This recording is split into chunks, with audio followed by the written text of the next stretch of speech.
Welcome to Around the Weird.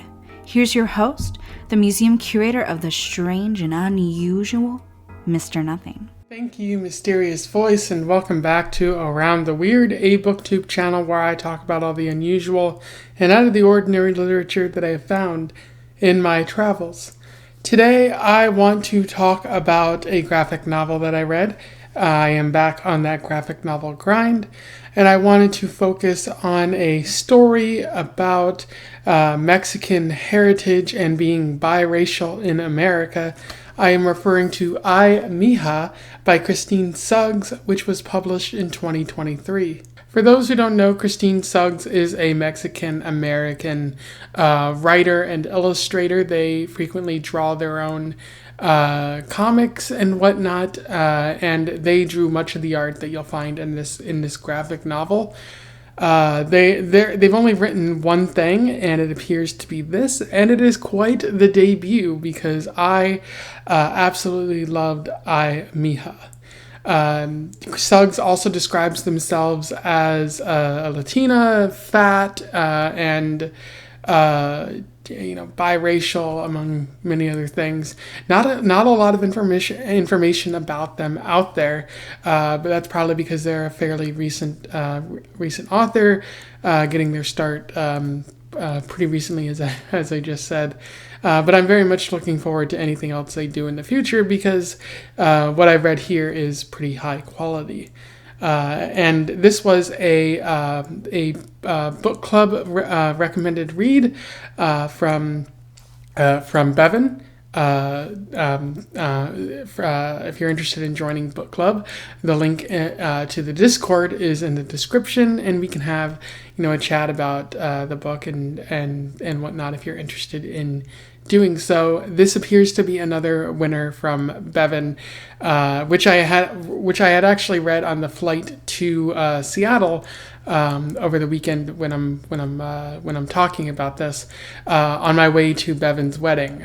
So I ended up reading it quite quickly as compared with other book club reads. And so I'm going to talk about this particular book. There aren't really that many spoilers paired with it, but I'm going to talk about all the books. So if you're interested in reading this, and I'm going to recommend it to you out there, go do so, and then come back and watch this video and have a conversation with me afterwards. But other than that, I'm gonna do a summary and a little bit of analysis, and we'll move on from there. So, Mija is a graphic novel memoir focusing on Christine Suggs. The story it's sort of like a real but also a fictionalized version of their trip to Mexico when they were 16. And indeed, this takes place when they are 16. I should have noted that Christine uses they, them pronouns, so I'll be using that quite a bit. If I use she, her at all, that's my apologies for that. I have to be conscious of this effort here. But Christine is 16, biracial, becoming slowly more self-conscious about their body and their mindset about the world. They might be LGBT in some way, and they feel that they're they feel that they're fat, and so they're becoming self-conscious about that. At the start of this story, they're being sent on a solo trip to Mexico.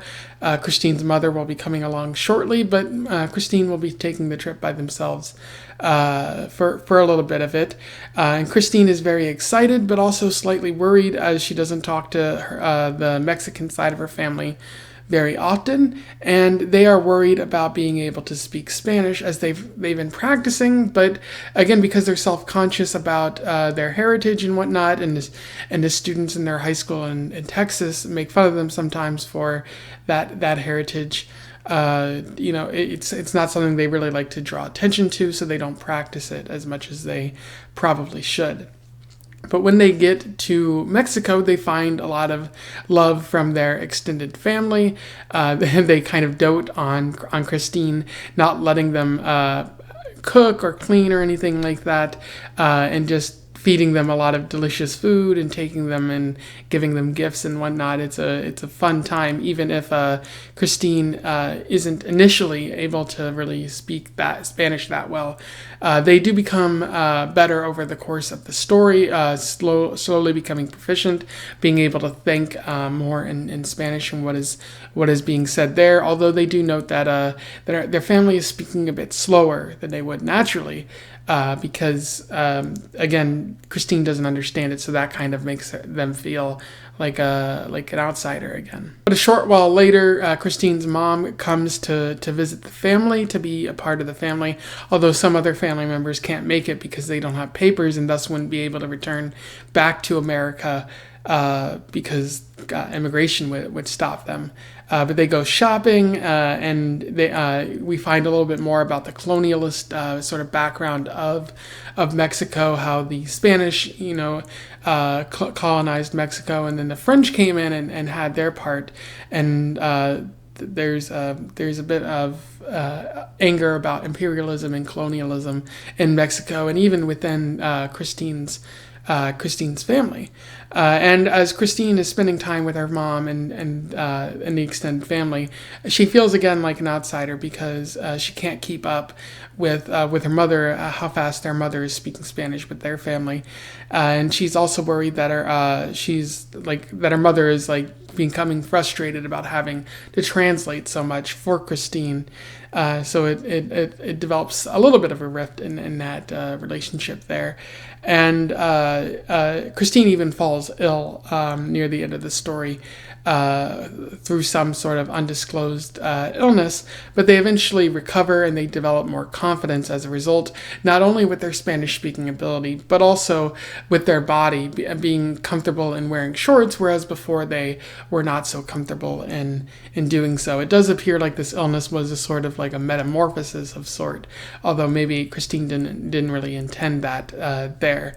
And as the story comes to a close, the family once again returns home, back to Christine's white sort of Anglo father, but Christine is talking with their mother and their aunt, and they just note how much they miss Mexico and how even though Christine feels like an outsider at times, like Mexico still feels like home, still feels like a beautiful place that she wants to be, and it ends there. In terms of analysis, there is quite a bit worth talking about with Mija.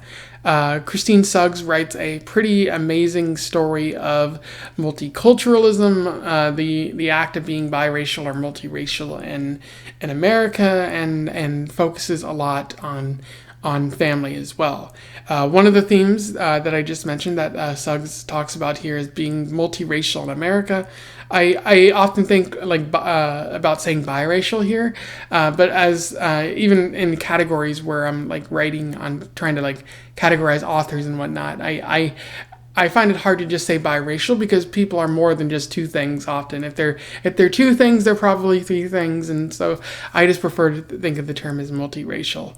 But yeah, being multiracial is a big part of this story. Christine feels stuck in between two different worlds. They deal with both their Mexican heritage from their mother's side, from their aunt, where there's that love of being in Mexico and celebrating with that family.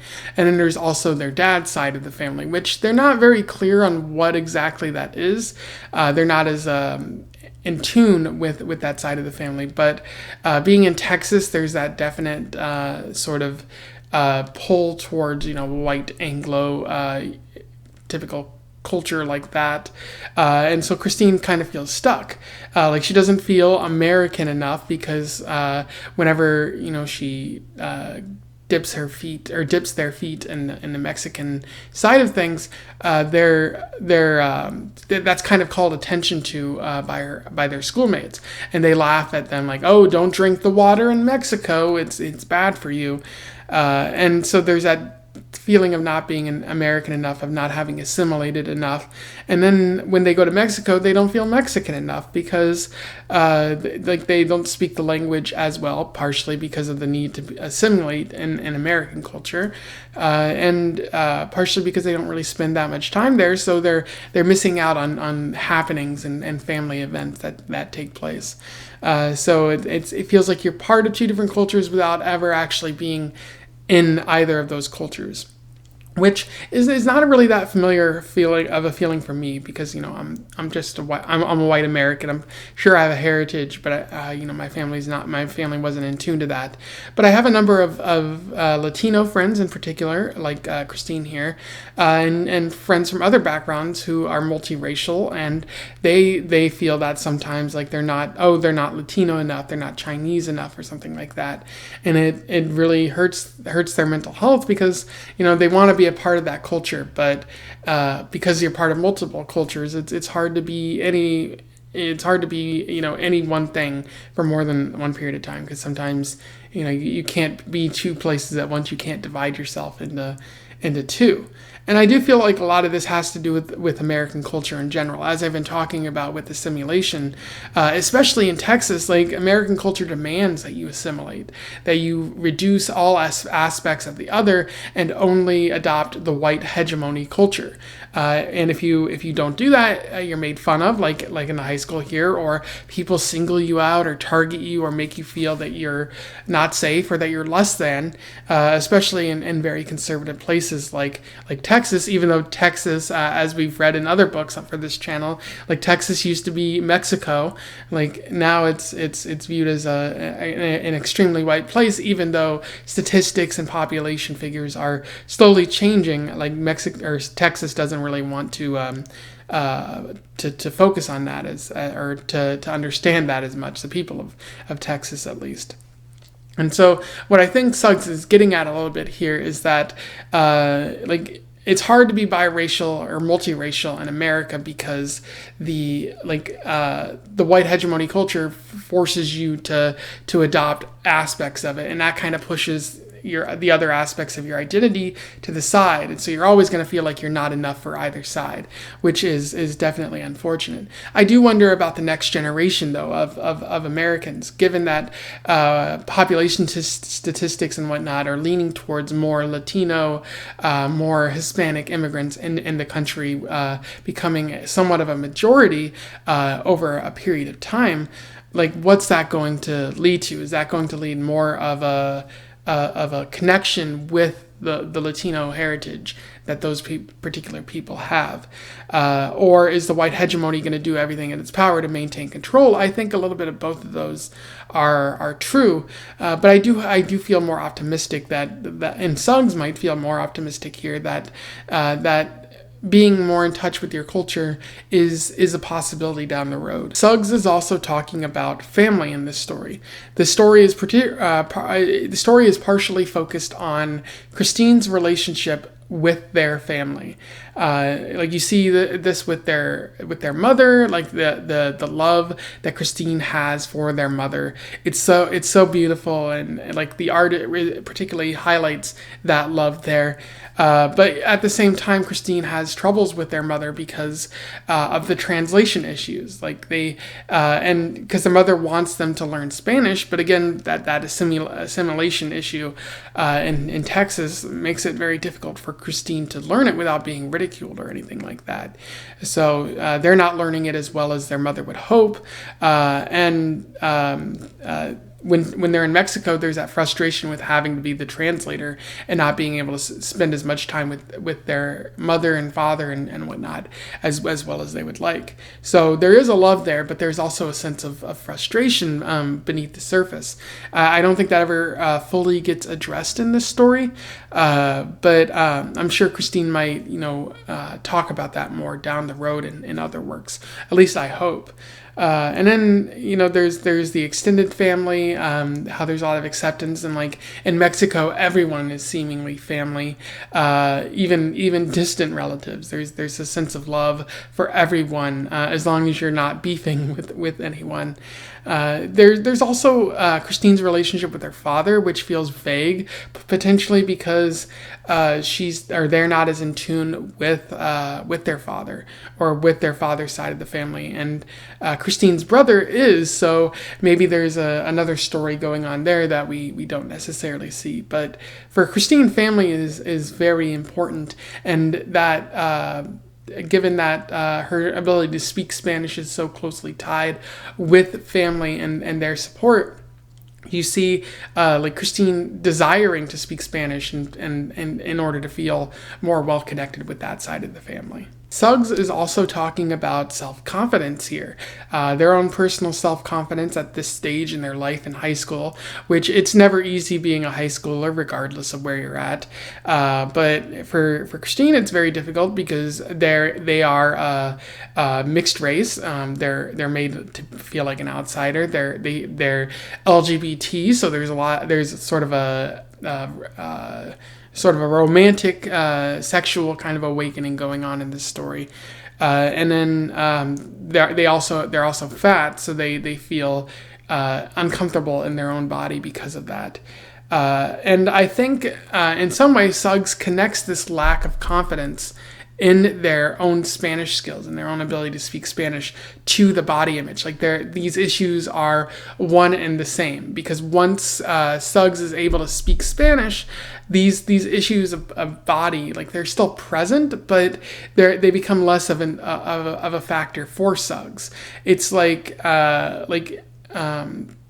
this is a sort of an unconscious kind of issue that if once you solve one problem, another problem is kind of fixed in the same way. And that can be true. Like if you lack self-confidence in your ability, you might have all of these other related problems like body image concerns, or just private insecurities and whatnot. So I do like how Suggs manages to make that connection in the story. It's really well done. And as I mentioned before, there's also hints of an LGBT awakening in this story. Suggs briefly touches upon it, but they don't go into too much detail. But again, that'd probably be a story for a future story on their part. There are other things I like about I, Mija. There is a brief exploration of colonialism, and you can see how that might relate to the sort of assimilation kind of theme that I had mentioned earlier, like being biracial because of this assimilation in America, because colonialism kind of forced the Mexicans out of where they might have been living in Texas, or forced them to conform to the American standards. So like that kind of weakened the connection in the Texas region to relatives in Mexico. So colonialism definitely plays a very strong role, and I like that Suggs is able to recognize that here. And I love the sincerity of the art too. It's one of my favorite things about this particular graphic novel. It feels so lively and vibrant and fun and beautiful and really sincere and heart-touching, especially the way that Suggs draws themselves. It's very nice. And also Suggs has like what I'm calling a Lizzie McGuire kind of figure, like a miniature version of yourself that shows what's going on your mind, like your ego, what you want, or like why you're worried, or how it's trying to comfort and reassure you, like you would see in the TV show Lizzie McGuire, if you're familiar with it. If you're not, it was a TV show on Disney Channel a while back. Check it out, or something like that. But the art is definitely manages to combine all those elements to create something fun and enthralling. Definitely sucks you into this graphic novel here. The only issue with this is I will say the story does feel bare bones at times. There's not a whole lot that happens in this. Suggs just goes to Mexico and then talks with family. Their mother comes and then they leave. And there are some themes and some emotions that are kind of explored there, but there's not a whole lot to do with plot. Now I can forgive that because the art in this graphic novel more than makes up for it. But I do have to point out that if you're looking looking for plot here, you're probably not going to find that much of it. But still, I'm willing to ignore that for everything else that this graphic novel provides. Anyway, those are my thoughts on I, Mija by Christine Suggs. A very wonderful graphic novel, probably one of the better graphic novels that I've read for this year. Pretty similar to the one by Alison Bechdel that I read that I'm forgetting the name of. But it's pretty high quality. It might appear on the year-end list depending on what else I read this year. There's a lot of really good year-end contenders on that I read so far. But yeah, if you read this before, comment below. I definitely recommend that you check this out if you're curious about some pretty high quality graphic novels, especially about Latinos, mixed race heritage, or just coming of age kind of stories, because this feels like that. I recommend that. Comment below if you have any thoughts on it or you just want to comment on my review. Otherwise, don't forget to like, share, and subscribe. And as I mentioned, join the Discord so we can have more conversations about books and movies and whatnot, or even video games, including Baldur's Gate 3, which I've started to play. And until then, I wish you the best of luck in your weird and mixed heritage travels. Farewell.